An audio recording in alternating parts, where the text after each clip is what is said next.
ನಡೆದ ನಂತರ ಇಲ್ಲಿ ಬಹಳಷ್ಟು ಪ್ರಕರಣಗಳು, ಪೆಂಡ್ರೈವ್ ಪ್ರಕರಣಗಳು ಅಥವಾ ಈ ಥರ ಬಹಳಷ್ಟು ಘಟನೆಗಳು ನಡೆದವು. ಇವೆಲ್ಲ ನಿಮ್ಗೆ ಏನು ಅನಿಸ್ತದೆ ಅಂತ ನೋಡ್ಬೇಕು. ಏನಿಲ್ಲ, ಈ ಗೆಲುವು ಕಾಂಗ್ರೆಸ್ ಪಕ್ಷದ ಗೆಲುವು, ಸಾರ್ವಜನಿಕರ ಗೆಲುವು, ಮತದಾರರ ಗೆಲುವು, ಒಬ್ಬ ಬಡವರ ಗೆಲುವು, ಮಧ್ಯಮ ವರ್ಗದವರ ಗೆಲುವು. ಅದನ್ನು ಬಿಟ್ಬಿಟ್ಟು ಯಾವುದಕ್ಕೋ ಇದಕ್ಕೂ ಕಂಬೈನ್ ಮಾಡೋದು ಬೇಡ. ಯಾಕಂತ ಹೇಳಿದ್ರೆ ಕಾರ್ಯಕರ್ತರು ಕಷ್ಟಪಟ್ಟಿದ್ದಾರೆ, ಹಗಲು ರಾತ್ರಿ ದುಡಿದಿದ್ದಾರೆ, ಅಂಥವ್ರಿಗೆ ಸಮರ್ಪಣೆ ಗೆಲುವು. ಅದು ಬಿಟ್ಬಿಟ್ಟು ನಾವು ಅದರಿಂದ ಗೆದ್ವಿ ಇದರಿಂದ ಗೆದ್ವಿ ಅನ್ನೋದು ಬೇಡ. ಧನ್ಯವಾದಗಳು ನಿಮಗೆ.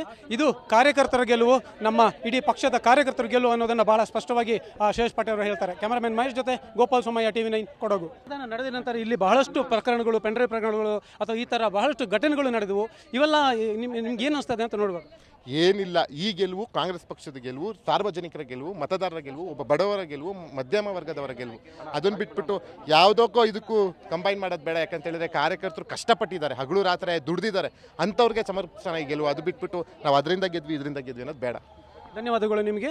ಇದು ಕಾರ್ಯಕರ್ತರ ಗೆಲುವು, ನಮ್ಮ ಇಡೀ ಪಕ್ಷದ ಕಾರ್ಯಕರ್ತರ ಗೆಲುವು ಅನ್ನೋದನ್ನು ಬಹಳ ಸ್ಪಷ್ಟವಾಗಿ ಶೇಷ್ ಪಾಟೀಲ್ ಅವರು ಹೇಳ್ತಾರೆ. ಕ್ಯಾಮರಾಮನ್ ಮಹೇಶ್ ಜೊತೆ ಗೋಪಾಲ್ ಸೋಮಯ್ಯ, TV9 ಕೊಡಗು.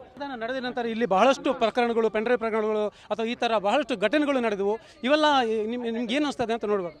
ಏನಿಲ್ಲ, ಈ ಗೆಲುವು ಕಾಂಗ್ರೆಸ್ ಪಕ್ಷದ ಗೆಲುವು, ಸಾರ್ವಜನಿಕರ ಗೆಲುವು, ಮತದಾರರ ಗೆಲುವು, ಒಬ್ಬ ಬಡವರ ಗೆಲುವು, ಮಧ್ಯಮ ವರ್ಗದವರ ಗೆಲುವು. ಅದನ್ನು ಬಿಟ್ಬಿಟ್ಟು ಯಾವುದಕ್ಕೋ ಇದಕ್ಕೂ ಕಂಬೈನ್ ಮಾಡೋದು ಬೇಡ. ಯಾಕಂತ ಹೇಳಿದ್ರೆ ಕಾರ್ಯಕರ್ತರು ಕಷ್ಟಪಟ್ಟಿದ್ದಾರೆ, ಹಗಲು ರಾತ್ರಿ ದುಡಿದಿದ್ದಾರೆ, ಅಂಥವ್ರಿಗೆ ಸಮರ್ಪಣೆ ಗೆಲುವು. ಅದು ಬಿಟ್ಬಿಟ್ಟು ನಾವು ಅದರಿಂದ ಗೆದ್ವಿ ಇದರಿಂದ ಗೆದ್ವಿ ಅನ್ನೋದು ಬೇಡ. ಧನ್ಯವಾದಗಳು ನಿಮಗೆ. ಇದು ಕಾರ್ಯಕರ್ತರ ಗೆಲುವು, ನಮ್ಮ ಇಡೀ ಪಕ್ಷದ ಕಾರ್ಯಕರ್ತರ ಗೆಲುವು ಅನ್ನೋದನ್ನು ಬಹಳ ಸ್ಪಷ್ಟವಾಗಿ ಶೇಷ್ ಪಾಟೀಲ್ ಅವರು ಹೇಳ್ತಾರೆ. ಕ್ಯಾಮರಾಮನ್ ಮಹೇಶ್ ಜೊತೆ ಗೋಪಾಲ್ ಸೋಮಯ್ಯ, TV9 ಕೊಡಗು.